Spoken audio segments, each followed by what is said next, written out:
Okay, well, good morning, everybody. Thank you for joining us and welcome to the JCM On Demand live event with our very special guest, Oran Kivity.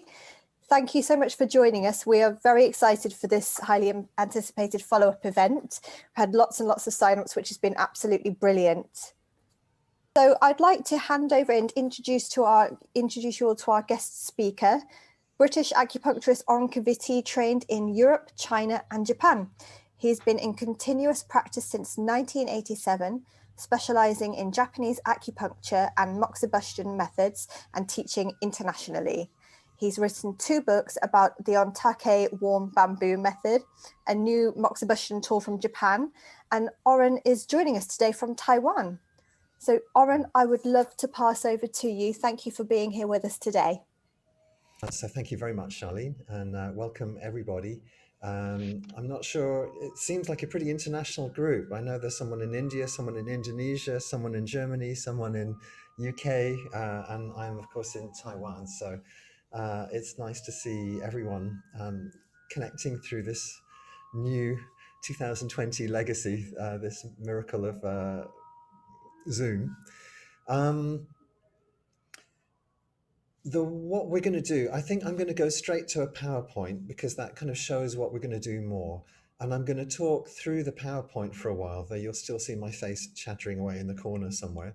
And then I'll stop and we'll do a little bit of practical work. So let's see if I can share a screen with you guys. Okay. If you're not sure what you're looking at here in this slide, on the left-hand side, you should be able to see a graphic of a piece of bamboo with moxa burning inside it. And on the right-hand side, there's a picture of Kivity Hirata, who we're going to be talking about. Before I start, I just want to say thank you to JCM, who've been very supportive of Ontaki and Balance Healthcare, who have and Charlene, who've organised this talk. It's been great. So what are we going to do today? I'm going to start off by talking about Kivity Hirata and the origins of Hirata zone therapy. Then I'm going to tell you a little bit about Ontaki. So I think many of you will know what Ontaki is, but some of you won't. And the book that I've just written is aimed at people who know nothing about Ontaki. So we'll just kind of pretend that you don't, even if you do. And then I'll talk about some treatment models and cases of ways to apply Hirata zone therapy with Ontaki. Well, with any story, there's a cast of characters. So I'll start with my story very briefly. I trained in TCM acupuncture from 1984 to 1987 in the UK. I also went to China a couple of times and was in a teaching hospital in Shandong. And I ran a busy London practice up until 2004. And I was a teacher on the TCM course at Westminster University. I got introduced to Japanese acupuncture methods around 1987, 88, 89. And I kind of converted or retrained in Japanese acupuncture styles. So I studied Manaka acupuncture and Toyohari acupuncture, and I became a teaching assistant to Stephen Birch. And I moved to Malaysia in 2004. And I've been there since up until last year. And I've been practicing there and developing Ontaki warm bamboo there. This is what happens if you forget to touch the space bar. So there you go. The animations come in. And just last year, during the pandemic, we moved to Taiwan. So I've just been in this southern port town of Kaohsiung for the last few months. Let's talk about Kivity Hirata. So he died in 1945. He died young. He was killed in the Second World War. He was very much an idealist and creative in many areas, including martial arts. and he developed a whole load of postures and for health, and he's regarded as an influence in some styles of jiu-jitsu. But he was also a medical student, and as a medical student, he became very critical of Western medicine. I mean, it's an interesting kind of cycle in Japan, that Japan was a feudal society in the 19th century, and it had been isolated for 200 years. And then it kind of flipped, and they started to import Western culture, Western technology, Western science. Um, Basically, at the point of a gun, the Americans forced them into the modern world. And then there was this sense of national shaming, and they became interested in everything modern. So everything traditional went out the window. And then in the early 20th century, there was a kind of rebellion against that, and people started going, "Hey, what's going on? You know, I don't like all this scientific stuff. What about traditional acupuncture?" And that was certainly a movement called Back to the Classics. Now, Hirata was not part of that movement. He wasn't ostensibly an acupuncturist. He was a medical student, but he was very critical of Western medicine. And he wanted to create a treatment system that fulfilled two conditions that Western medicine did not. So the first of all, he wanted it to trigger the body's own healing responses. So surgery and drugs were not doing that. So he wanted to have a system that marshaled the body's own resources to heal itself. It's a very holistic idea, which as acupuncturists we're all familiar with.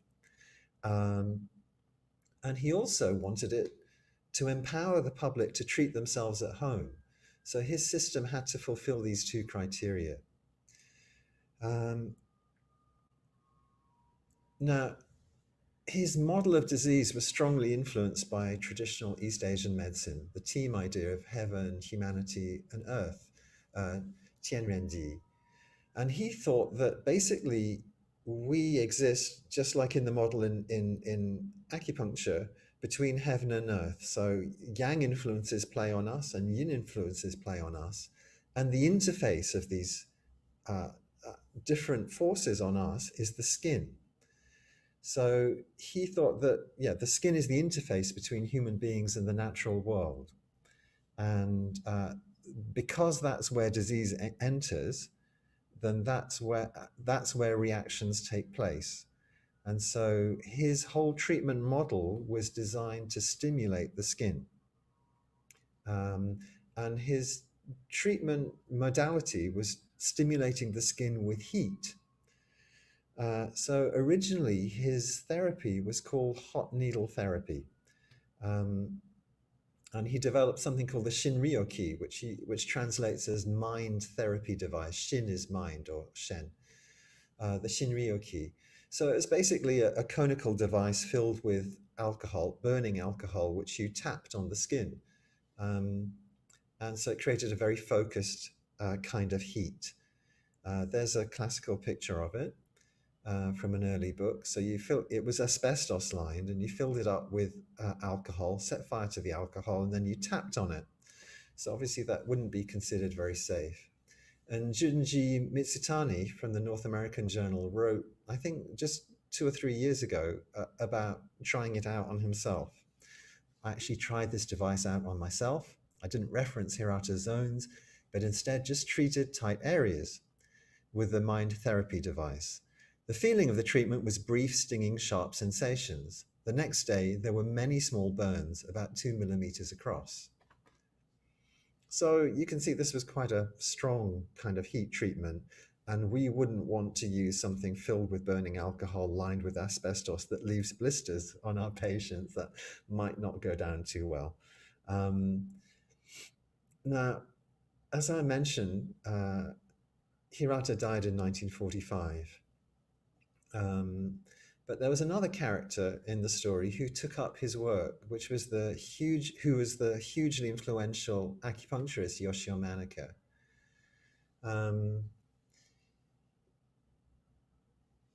Dr. Manaka combined scientific research skills, because he was a medical doctor, with a fascination for traditional methods of healing. So he studied Hirata's books, and he enthusiastically adopted Hirata's methods. And eventually he published his own book about them in 1982. And he integrated the Hirata zone treatments into his own protocols. And he even developed his own heat application tool, which was called the Tenshin Q, which is like a heated spiked roller. So a kind of device that electronically heated roller that you rolled up and down the skin or tapped on the point. Manika's influence has come to the West through my own teacher, Stephen Birch. Stephen is a British acupuncturist, author, and trainer who collaborated with Dr. Manika in the 1980s. And he wrote Chasing the Dragon's Tail, which was for Dr. Manika, with Dr. Manika's input and guidance. So Chasing the Dragon's Tail has the first early mentions of Hirata zone therapy. I think Hara Diagnosis as well, that Stephen wrote with Kiko Matsumoto, also talks briefly about Hirata zone therapy. But Steve's classes don't cover HZT, Hirata zone therapy, in any detail. And I think this is principally because there was no heat application tool available for people to work with. But when Steve first read about my own work with Ontaki as a very mobile heat application tool, he encouraged me to study applying Ontaki with the Hirata zones. The conversation went something like this. Hey, Oran, I've got this little idea. Why don't you just go and research Ontaki for the Hirata zones? It won't take long, honest. And I thought, uh-oh. But anyway, it became something of a mission to decode these, the work of these two great masters. And Steve also very generously gave me an unpublished chapter that was supposed to have gone into Chasing the Dragon's Tail, that never went in for reasons of length. So thank you, Stephen. What is Ontaki? It's a small piece of bamboo filled with moxa wool. It acts as a very light and mobile moxa box, and it's inherently rhythmic. You can tap with it, you can roll with it, you can press with it. It's very easy to apply, and it's very safe to use. So it's a really a very novel moxa device that was really little used in Japan and is probably less than 50 years old. The earliest mentions of it are probably in the 70s. So something quite new within the timeline of acupuncture. It's really the new kid on the block. I got very interested in Ontaki about 11 or 12 years ago when I was first introduced to it. And my first book was all about the applications of rhythmic moxibustion using Ontaki and ideas from various Japanese masters. Now, I went through a similar thing that in my first book, I had written a lot about the Hirata zones, but those chapters made the book way too long. So I took them out and put them into a second book, all about the Hirata zones. And this is also a standalone book. It assumes that you haven't read the first book and that you're just curious about Hirata zones.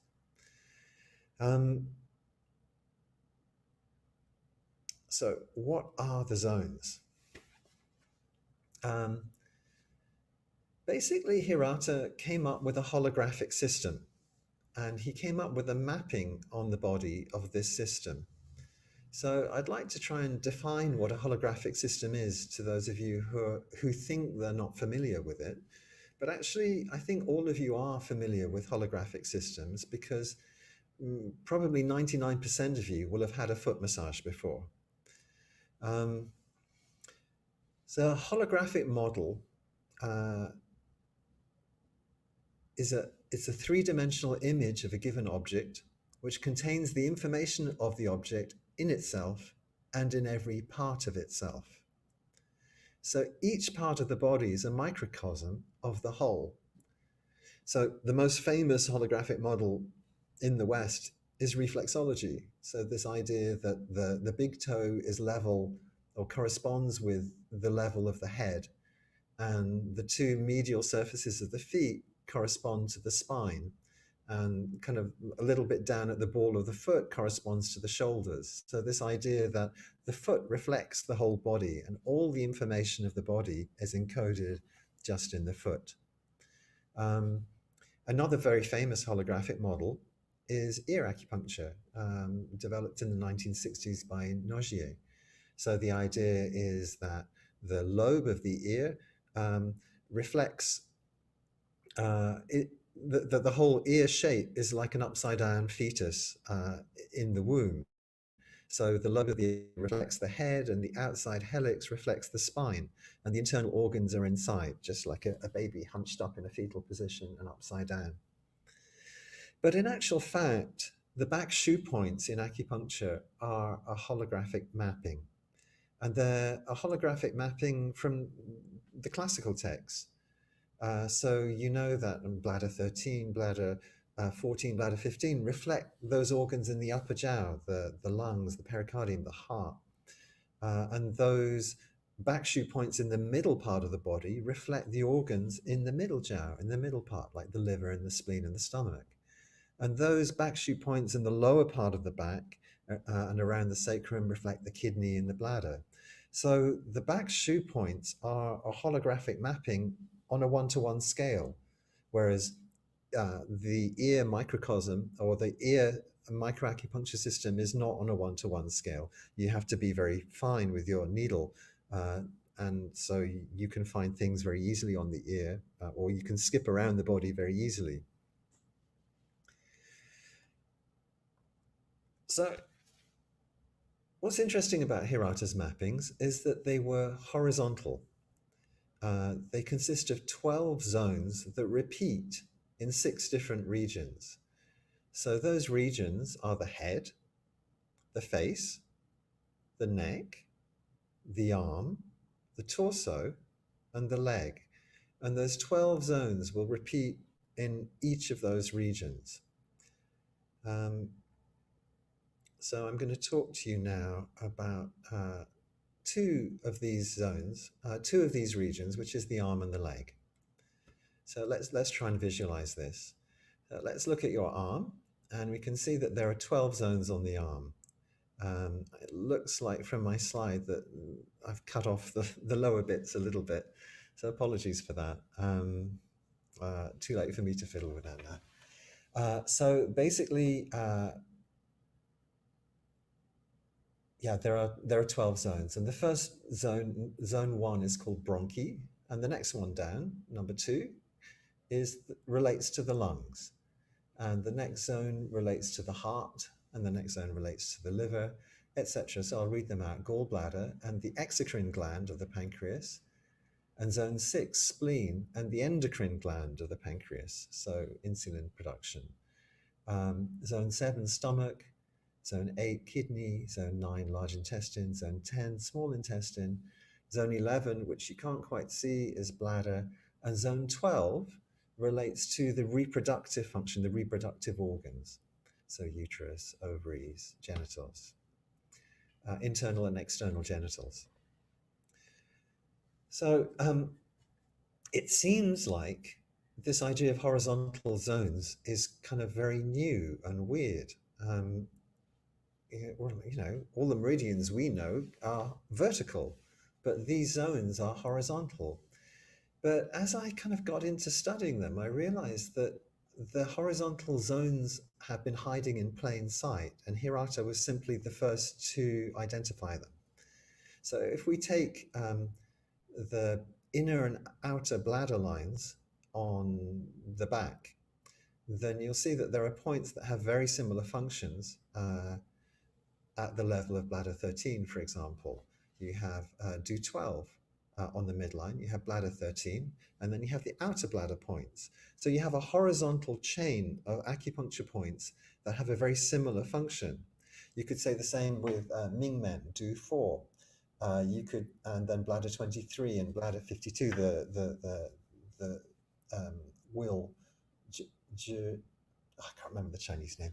So there are horizontal horizontal chains of points all along the back, and these go all the way down from top to bottom. So actually, the idea of horizontal zones is not so strange. Interestingly, I remember John Tyndall, who was the practitioner who brought the NADA protocol to the UK and taught a lot using the NADA protocol on the ears. He spent some time on a Navajo reservation and he was teaching them acupuncture. And they had their own horizontal system of points. And they started to talk about needling points like lung 3 and Ren 17 at the same time, apparently with very good effect. So Hirata may have been the first to talk about these, but maybe not the last. So I'll talk a little bit more about the points on the arm in a second, but I just want to show you these points. Hopefully you can see a laser pointer here. So this is the head zone.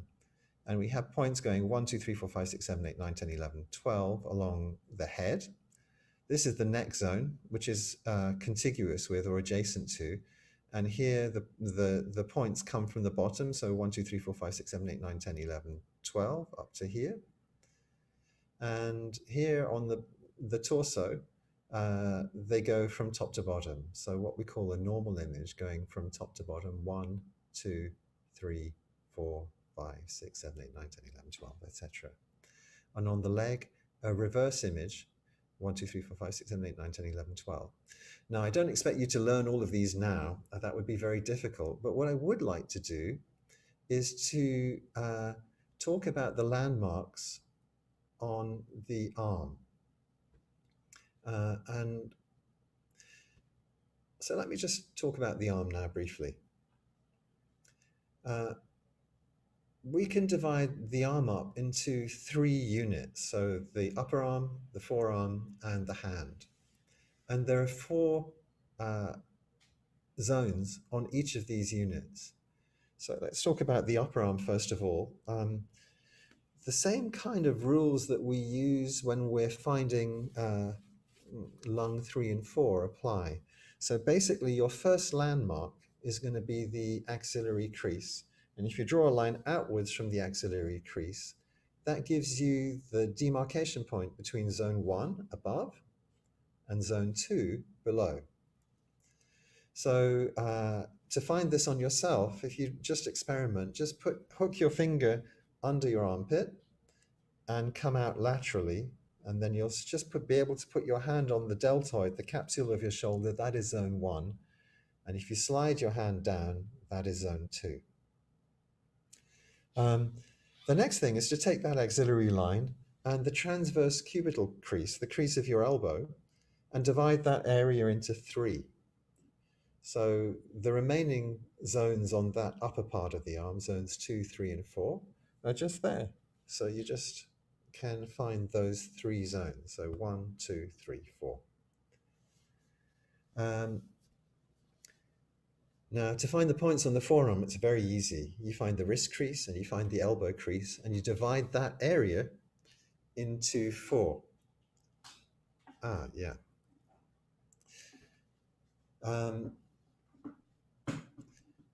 So you can see on the diagram that zones 5, 6, 7, and 8 are just evenly spaced along the forearm from the transverse cubital crease, the elbow crease, to the wrist. And finally, you want to find the wrist crease and the line created by your knuckles. And that will give you the first 2 zones, zones 10 and 11. And then from that line at your knuckles, halfway down your hand, will give you the remaining zones 11 and 12. Now, just as a quick experiment, I'd like you to tap along with me. So basically, I'd like you to use 3 fingers as a marker. And I'd like you just to touch zone 1 on your shoulder. So you can just tap that. So that's zone 1 belonging to the bronchi. Now, if you slide your hand down a bit, just below the axillary crease, that gives you zone 2. And then if you slide your hand down a bit, that gives you zone 3. And then if you slide your hand down a bit so that your finger is resting on the elbow crease, that gives you zone 4. So the elbow crease is a very good landmark because zone 4, the liver, is above it, or proximal, and zone 5 is just below it. So slide your finger down just below the elbow crease, that gives you zone 5. And then you can just divide the rest of your hand, your forearm up, and tap downwards, and you should have zone 5, 6, 7, and 8. I'll do that again, zone 5, 6, 7, and 8. So very, very easy. Now, on your hand, again, you can just use your fingers, just tap here in the upper part of your hand, and then go down to the knuckle. There's zone 10, there's zone 11, 11, and 12. So 9, 10, 11, 12.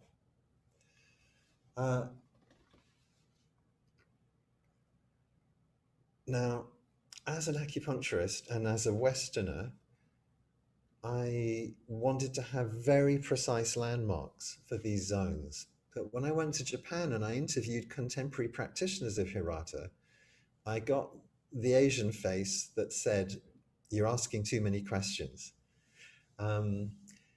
Because there's a difference between doing acupuncture with a very fine needle and doing treating zones. When you do acupuncture with a needle, you have to be very accurate with your point location. But when you're using a heated roller, like Dr. Manika's spiked roller device, or when you're using Ontaki, or when you're using the kind of devices used in contemporary practice in Japan, you don't have to be that accurate. It's the difference between an artist who's drawing a fine art painting with a small paintbrush and a decorator who's painting a room with a roller. So the zones are quite a forgiving system. And if you stray over the line between the heart zone and the lung zone, well, that's okay. The body's not going to be angry with you. I mean, the most important thing is, we'll see in a minute, is to look for reactions. And it's those reactions that you want to treat. So finding the zones on the arm is a very simple matter. You just kind of basically go, well, that's 1, that's 2, that's 3, that's 4, that's 5, that's 6, that's 7, that's 8. It's that easy. Now, the zones on the leg are exactly the same. They're going to be 4 on the thigh, 4 on the calf, and 4 on the foot.